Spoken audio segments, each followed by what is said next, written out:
Hey everybody, and welcome back to another wedding vlog. Today I'm not showing you anything other than a traumatic experience that I endured. so, I helped coordinate one of my friend's weddings, and it wasn't a full hands-on coordination. It was kind of just a day of help make sure everything runs smooth, set up the reception and everything, and honestly, it was not smooth at all, and it made me realize what I needed to do and what I needed to plan for myself. So it was a really great experience. I'll show you all the footage at the end because it is extremely long and extremely stressful. There was a bunch of things that went wrong. I don't know how much I filmed near the end. I haven't actually looked at all the footage yet. But I just remember having to go out and get cellophane, and it took me about an hour and a half to find like plastic wrap for these vases, and it was killer. It was just brutal.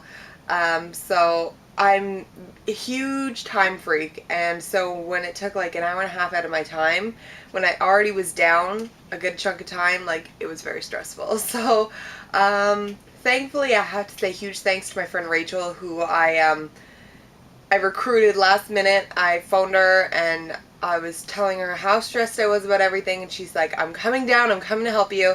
And without her, I definitely wouldn't have finished on time, because I don't think we finished until about 5 o'clock or 5:30 or so, right before the hall opened. I think the hall opened at 5:30, so we finished at 5. And it was just a race against the clock, pretty much, and it was terrible. And I was supposed to be going to the wedding after I'd finished the setup, but I missed the ceremony because I had to make sure that the reception was complete. So that was a little bit of a bummer. And of course, it was such a hot, humid day in August, and I got ready beforehand thinking this is a great idea. I have my dress and everything, so I can literally just set up and then go, because the ceremony site was right across from the reception hall. It was not that way at all. I mean, that was the setup, but it was not the way that it should have gone. My hair ended up being frolicious and gross after. Like, my hair was all poofy, and oh, it was terrible. And my dress got soaked because the vases that I had to do had water in them, and because we were in such a rush, it got soaked, and I got blisters because I had to wear running shoes. I took off my high heels, thankfully, because I keep a pair of runners in my car just in case, and of course it came in handy. And I slipped on my runners because I had to do a whole bunch of running around and stuff. So that was a thing. And yeah, it was definitely an experience. I mean, the wedding was gorgeous, the place was gorgeous, and she had an amazing time, which is all that really matters in the end. But you never realize how much work is done behind the scenes until you're actually behind the scenes doing it. And I've had this experience before. I used to be backstage management in plays all throughout my high school years, and just running the sets behind the scenes, and everyone praises the actors for doing such a great job, and the music performances and stuff, and no one really realizes how much the backstage people actually do to run everything. So it was very, very much like that. So I mean, I guess I've had a little bit of experience with it, and it was something I work really well under pressure, but it's still stressful being under pressure. So it was a really unique experience, and I actually almost advise anyone getting married, any brides getting married, to definitely go out and help coordinate a friend's wedding, or be a maid of honor, or be some part of somebody else's wedding, so you get to experience what it's like. I mean, people are like, oh, well, just go to a wedding and then you'll know, but it's not the same. Being a guest at a wedding is different than being actually a part of a wedding, or actually being connected to a wedding of some sort. And maybe even if you can, like, volunteer with a wedding coordinator that you know, and ask her if she needs help for the day, and just so you can see all the things that you need to do behind the scenes, because you just don't realize what there is to do. Like, there's just so much to do. Gosh, like everything from the details of the centerpieces to things that are coming in. I remember at one point, one of the guys from the church brings in the flowers from the church, and he's like, oh, here's the flowers from the church. Where do you want me to put them? And I was like, oh my gosh, I don't know. Like, I don't know where I'm supposed to put them. Like, I wasn't told on where to put them. And just things like that kept on coming in, and was like, oh, where do you put this? Well, we didn't talk about that, so where do we do that? And it's like, ah! So it was interesting, needless to say. But it was a good type of interesting, because now I know, okay, if I'm bringing anything from here, make sure I know who's bringing what, who's taking care of what, and just all those little things that you just don't think about, because you think that, I mean, you're already covering so many other details in your wedding, from like invitations to flowers to dresses to times and events. There's just so much going into a wedding. People don't realize how important a wedding coordinator is, and they actually are really a huge part. And I think that's what I'm going to plan on getting into when I get to Arizona, because it is something that I have now experienced fully on hand, and I really appreciate it. And it's something that I've almost experienced before, and I didn't really connect wedding design and event planning with backstage management, and I love doing that. That was one thing that I really loved doing in high school, and yeah, it was just such a good experience. And so I think that's the direction I'm probably going to try to head. We will see. You'll see more about it when I get further on with life, I guess, depending on these wedding vlogs. But as of right now, I'm going to leave you at that. You guys can see what I experienced. I don't really know what I got footage of. I tried to get a lot of footage of everything. I couldn't get inside the church to do footage because it was just me and the pastor, and I was like, this is rude if I just start filming in a church. Like, I don't think it's appropriate, so I was like, I'm not going to. So I filmed outside that, setting it up. And a few things did go wrong in the church. We didn't know, like, we didn't rehearse the unity candles. And the unity candles are just when one of the, like, the future husband and wife light the candles to get light one candle together in as unison and stuff like that. So it wasn't rehearsed at the church, so when I pulled them out of the box, me and the pastor were both shocked. We're like, what do we do? Like, so I made sure I called her up, and so she knew that the pastor was going to have to talk to her before we started the whole ceremony. And you have to figure out who's going to do the runner, like who's going to pull out the runner before the bride gets there, because you don't pull it out before the bride gets in, or else it's going to get all dirty from everyone else's feet from coming inside, because the runners are usually white or like see-through, or, you know, and just, oh my gosh, just everything. So it happens, and you know, like, accidents happen and mistakes happen. What happened with the setup that we didn't like? I don't know. I think the vases went okay. Oh, it was tea lights at the ceremony, at the reception. So, her mom told me that she had packed. She came in early, and she's just like, okay, there's 20 tea lights here, for each of these things, and they were really cool. Let's see if I can. I don't know if I have anything for it. I don't have any wine glasses near me. Okay, I'll use this as an example. So, pretend this is a wine glass. So she had something like this, and then there was like a plastic cover that went over top, so it looked like a lampshade, and you put a tea light in, and it kind of just looks like a really nice lamp. And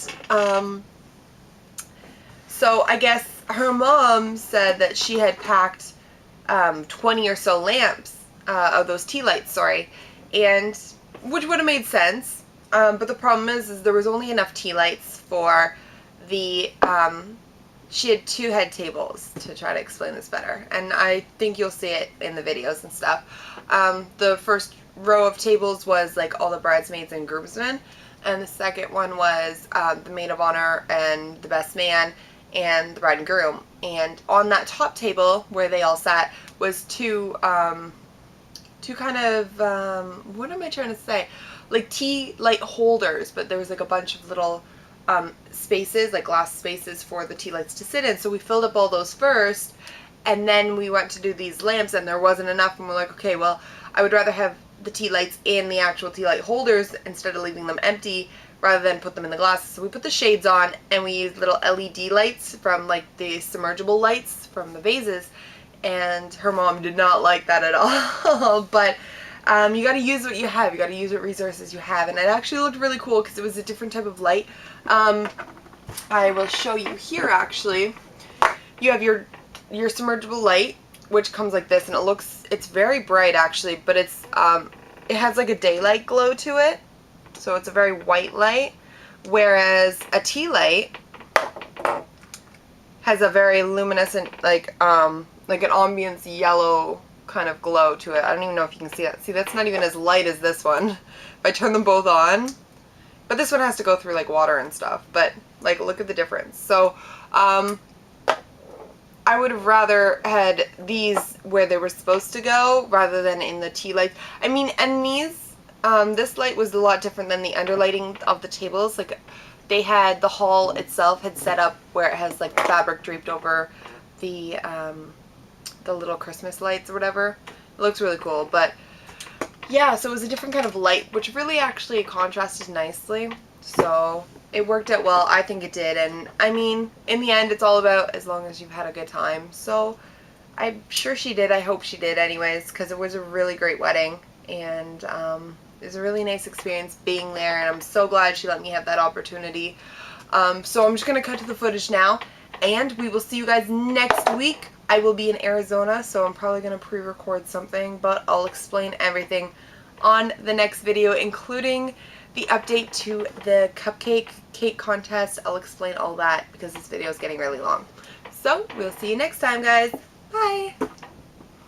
Hey everybody, and this is a random surprise wedding vlog. As you can tell, I'm on the run right now, and it's because I've been planning my friend's wedding for her. So I've been really busy, and that's kind of why there hasn't been vlogs. But so right now I'm just at the church setting some stuff up. I'm sweaty and gross if you can't tell, because it is super humid here right now. So I can't film in the church, so I'll get back to you when I get to the reception. Bye. So here we are in the hall. I'm out of breath because it's so hot outside, but so yeah, this is before me getting set up. Man, they already did the napkins. Thank gosh, because I really didn't want to do the napkins, so I just have to do the chair covers. Oh my god, I sound like I'm jogging right now. But, oh, and they have mirrors, which I didn't think they were gonna have. So I'm just looking over everything and making sure everything's kind of okay. As you can tell, there's still a little bit of setup going on. This is all wine and napkins, and so things that they've already done, which is awesome. So, whew, so yeah, that's good. So now time for my setup. This is where I do the centerpieces and the little wraps around the chairs, and I'm gonna keep you guys with me while I do it. So she's got some really cool things going on. She's got her giant water beads, which I want to do an episode on that for you guys. Some candle stuff, lights, food coloring. Oh no, I don't remember if we're doing the food coloring or not. I don't know, we're not. We're doing the rocks instead. So, what's in this? Oh, more water beads. You just can't see them. Oh, creepy. Okay, so let's get started. First, I'm going to start by cleaning off or Windexing the mirrors. This is, I guess, the little bar. Okay, so we'll start with table 5. And I'm just going to leave you right here. Oh my gosh, look at this. Seriously, a stain. I'd freak out. Maybe I'm going to be Bridezilla. I don't know. And this looks like, oh, that looks like the groom's cake. Anyways, so we are missing, oh, here they are. Whew. So in here, oh, sorry, we don't want to drop any of them. That's the vase here. And the mirrors look pretty Windexed, which is awesome. So they'll go on just like that, and with all the stuff in it. So I'm actually gonna take some time to do that myself so I don't fall apart, and I'll get back to you. All right, so here I am doing the centerpieces. I haven't even gotten the, I just soaked myself. I haven't even gotten the other part done, and I already know I'm gonna run out of cellophane. See, in these, I have to put cellophane at the bottom to keep the flowers from sinking. The problem is that she didn't give me enough at all, not even close. So I'm actually gonna run out to the store now and grab some. Because other than that, I don't know what I'm gonna do. Oh my gosh, my hand is soaked. I just soaked myself. This is a nightmare. I can't imagine my wedding. I'm so stressed out right now, honestly. So stressed out.